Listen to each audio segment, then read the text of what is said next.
ทักทายสบายดีเด้อเนาะคลิปนี้เซาคัดก็สิพามาเบิ่งมาชมบรรยากาศงานแต่งเนาะอยู่ที่บ้านนาคูอ่าเป็นงานแต่งของน้องสายเซาคัดเนาะ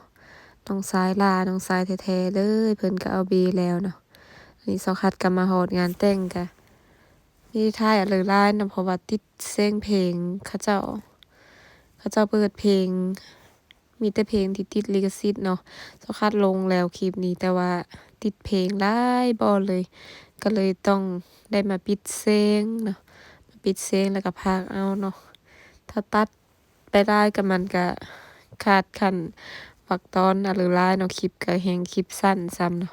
ก็เลยจะพามาเบิ่งมาชมบรรยากาศการแต่งน้องสายเนาะมื้อนี้เนาะบางหม้องก็ติดเสียงเพลงเจ้าคัดก็ไม่ได้เอามาตัดต่อเซ้อเนาะคลิปพอระบอกระวงก็สิไม่ได้อันนี้หลายเนาะ มีแต่เบิ่งภาพบรรยากาศหน่อยหนึ่งเนาะบ้านเขาเจ้าแม่นเวลามัดแฮนก็เปิดเพลงเนาะ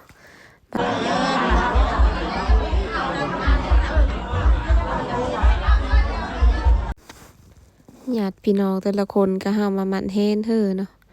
ทางบ้านเซาคัดก็มาหลายคนอยู่เนาะมาเต็มรถตู้หนึ่งเลยญาติพี่น้องทางฝ่ายเซาคัดก็ไปเบิดครบเบิดจุกครอบครัวเลยเนาะ ไปมัดแฮนไปงานแต่งน้องสายเซาคัดเดินทางก็ค่อนข้างไกลเติบเนาะเพื่อสิฮอดบ้านเขาเจ้าทางก็เป็นทางดินแดงเฮาไปเนาะเพื่อสิฮอดก็หลายกิโลเติบเลยนี่ก็ญาติพี่น้องทางฝ่ายเจ้าบ่าวเจ้าสาวก็เฮามามัดแฮนมายินดีนำน้องๆเนาะหลังจากที่มัดแฮนแล้วพุ่นล่ะเพิ่นก็จังสิอ้อไปรับแขกเนาะไปกินข้าวกินน้ำ อันนี้แม่นมันแฮดแล้วก็สิมีการมอบเครื่องสมมาก่อนเนาะมอบให้ญาติพี่น้องทางฝ่ายเซาคัด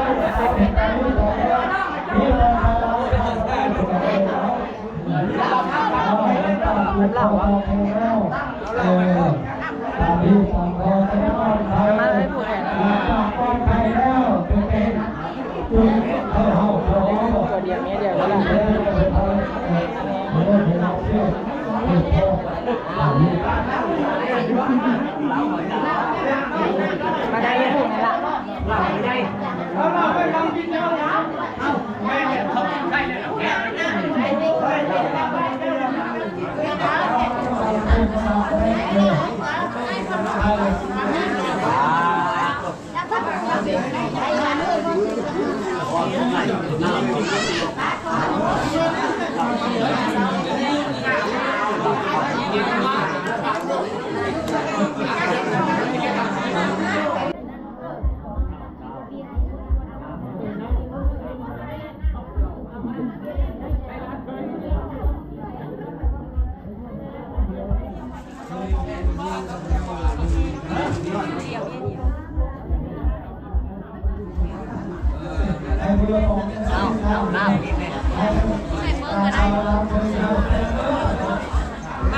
มาแต่นี่ผมก็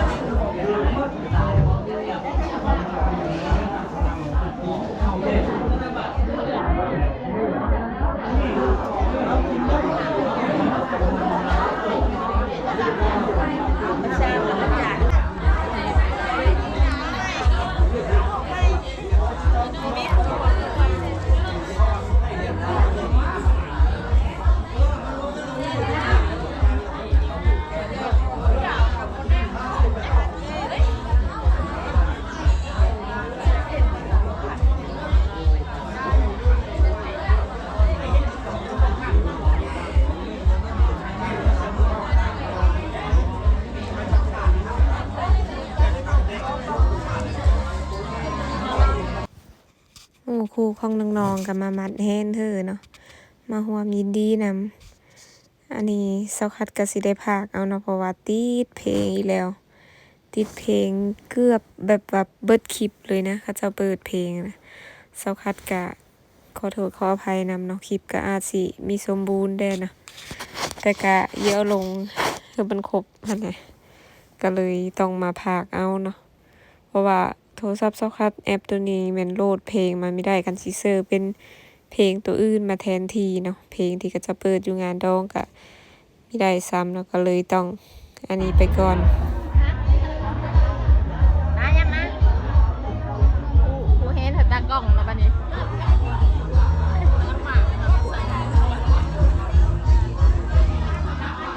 อ้าวตากล้องยิ้มได้ดิ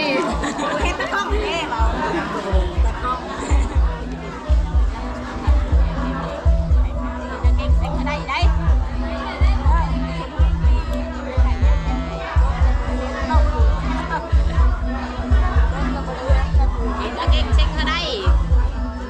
จบแล้วเอาเมียเนาะแม่นะบ้าแค่ตากล้องเอาเมียได้ดิได้กูจะเลยมัดเฮนเฮอร้านเซาคัดเนาะอันนี้ก็เป็นญาติพี่น้องทางแม่เซาคัดมัดเฮนเฮอร้านเพิ่นก็บอกเห็นเก่งๆเซ็งเฮอได้เนาะอย่าดื้ออย่านันอย่านีเนาะแล้วก็มามัดเฮนเซาคัดแม่เซาคัดเพิ่นก็มัดเฮนเฮอเนาะหลังจากที่มัดเฮนอะไรกันแล้วก็ทางพอรามเพิ่นก็สิเอาคันมาเบ้งหรือว่าผ้าควันเนาะไปเฮาห้องฮอของเจ้าบ่าวเจ้าสาวเนาะเป็นเถินอีหลังหนึงที่พ่อแม่เพิ่นน้องชายเซาคัดกับเบเพิ่นอยู่เนาะ2คนมัดเฮนแล้วก็สิไปเฮาห้องฮอกันเนาะจูงเฮนกันไป2อันพ่อเบเพิ่นก็ได้สิมีแม่เนาะมาจูงเฮนไปเฮาห้องฮอเซาคัดก็ย่างไปส่งน้องๆเนาะทีแรกเซาคัดก็คิดว่าอยู่เฮินหลังนี้นะพอมัดเฮนแล้วเพิ่นว่าไปเฮาห้องฮอว่ะก็เลยจูงกันออกนอกเฮินก็เลยถามเพิ่นว่าไปเฮาห้องฮออยู่ซื่อว่ะเพิ่นละว่าเฮินอีหลังนึงว่าซั่นคนละฝาทางเนาะก็ไปเฮาห้องฮอกันตอนนี้ก็ติดเพลงเนาะติดเพลงแบบโอ้ยเสียงดังขนาดเนาะเซาคัดก็ตามไปเบิ่งห้องฮอน้องๆอยู่กันแบบเลยนะก็สิมีแม่ทางฝ่ายเจ้าสาวเพิ่นจูงแฮนเจ้าบ่าวเจ้าสาวไปหาห้องฮอเนาะแล้วเซาคัดก็พาไปเบิ่งห้องฮอเขาจะเป็นแนวเลยเป็นเหินคนละฝาทางเนาะน้องชายเซาคัดเพิ่นอยู่กับเบเพิ่นบ้านเขาเจ้าก็สิเป็นทางแดงเนาะเฮามาเพื่อสิฮอดก็โอ้ยฝุ่นไงกลุ่มอันนี้เป็นเหินฮอบางสายเจ้าคัดอยู่กับเบเพิ่นเนาะเจ้าบ่าวเจ้าสาวกำลังเฮาของฮอน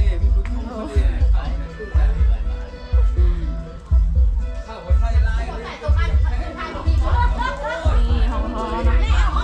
สายลา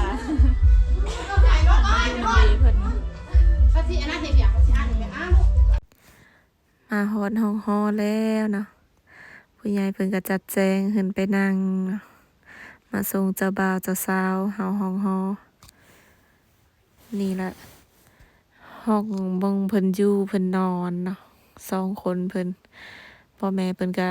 เอาพากันอยู่หลังนี้เนาะห้องฮอก็ไม่มีอะไรหลาย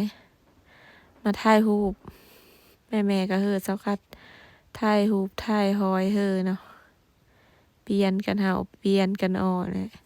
เซาคัดก็ขอโทษขออภัยนำเสียงภาคเด้อนะเพราะว่าเป็นหวัดมาหลายมื้อแล้วอากาศบ้านเซาคัดก็หนาวเนาะแต่มือไปงานแต่งน้องสายเซาคัดเนี่ยอากาศร้อนแฮงอะดิแดดเนาะ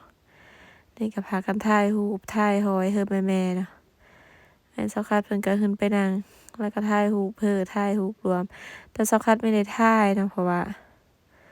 กล่องเซาคัดก็ค่าถ่ายคลิปได้หรือเปล่าลูกได้แล้วเอามาแม่ต้องแม่ตีก็ไปแม่ตีก็ไปส่งด้วยตอกกล้องโอ้ยเอาตัวนี้ก่อน1 2 3มันหุ่นทันสมัยนะพวกมือนี่สิย่าได้แล้ว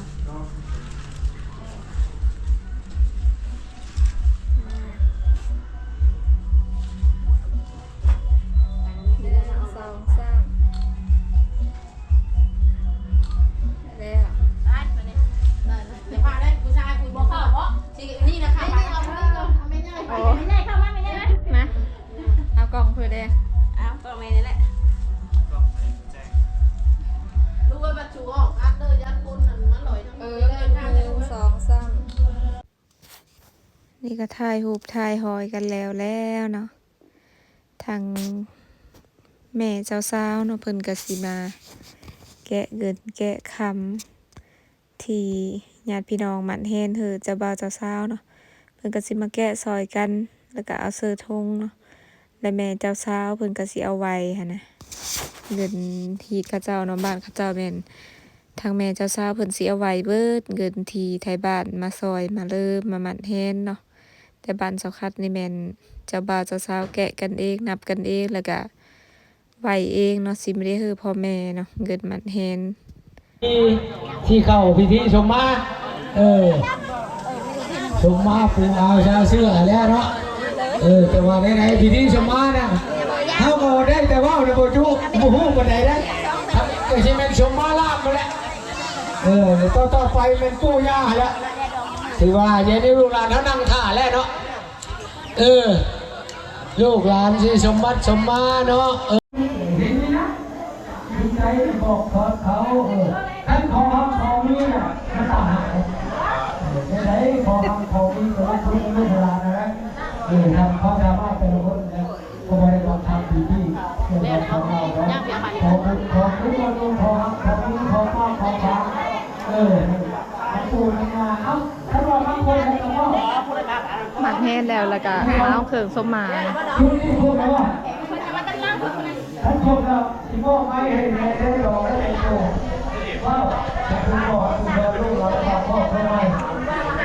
เนาะเป็นคนรองมอบด้วยให้รองมอบได้ครบกันแล้วว่านี่นะได้ครบกันแล้วว่าพวกหาเตือนนี่พวกหาจุดนี่ เดี๋ยวนี้เที่ยวและชาวเรากันพอเชื่อกลายยกทำตรงนี้ก็หลาย ชิมมอนแท้แบบนี้ฮะชิมมอนแท้ชิมมอนแท้ แค่ที่เล่าเนี่ยมันก็หลายก็ไปได้ เรื่องแล้วคนเรื่องแล้วนั่นแหละแม่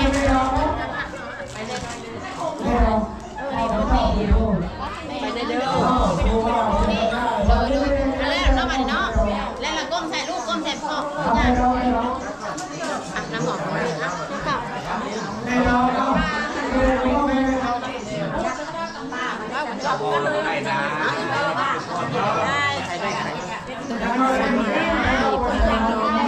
ผู้ไทยพี่น้องที่เอาเงินพ่อจะทำนี่ละเอาคือส้มมากลับบ้านเกลียดกันเลยกันลูกใหญ่เลยตัดหัวเดียวเมียเดียวไม่ใช่ลูกเขา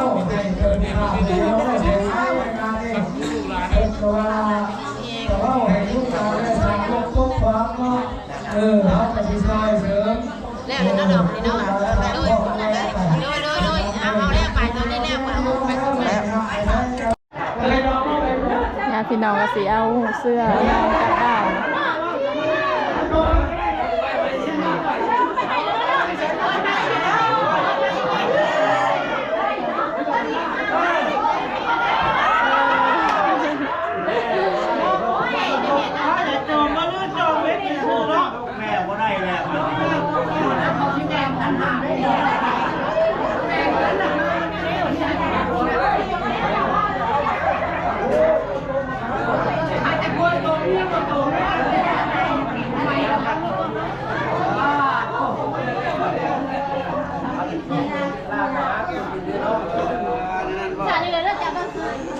แล้วกันมาอีกแล้วดอก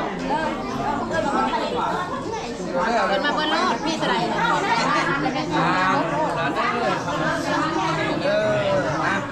แต่ใครยังมีก็เลยและให้ได้ให้มีคือบัตรคือเมืองแล้วครับทั้งนั้นเลยเจ้าอ่ะใจ สักพักผู้เป็นเอ่ยก็ได้เครื่องส้มมาหลายอย่างเลยเนาะมีมอนมีแพรแล้วก็มีสิ้นมีผ้าห่มตากล้องเป็นอะไรอากาศเป็นอะไรฮอด ญาติพี่น้องก็หาไปส่งมาต่อ ลูกหลานจากครอบครัวใหม่ต้องเจ้าภาพใจเพิ่น แล้วสมมัดสมหมาผู้ใหญ่เนาะก็สิมีการ ออกมาแล้ว ดื่มกินสังสรรค์กันเนาะเป็นหอ รอบ ถ่าอยู่เพิ่นว่าฟอ เจ้าน นี่ก็จะเป็นหอบฟอนเนาะของเจ้าบ่าวเจ้าสาวแล้วก็สิมีหมู่เจ้าบ่าวเจ้าสาวนำเอาไปพรเนาะ สำหรับเจ้าภาพฝ่ายชายเจ้าภาพฝ่ายหญิงยังบ่ทันออกเต็มที่ได้มื้อนี้ได้ เงินค่าดองที่ว่ามาแต่งเอาเบน้องสายเสาคัดเนาะก็แม่นมีเงินสดอยู่15ล้านกีบแล้วก็ทอง2สลึงเนาะเพราะว่าแต่งสู้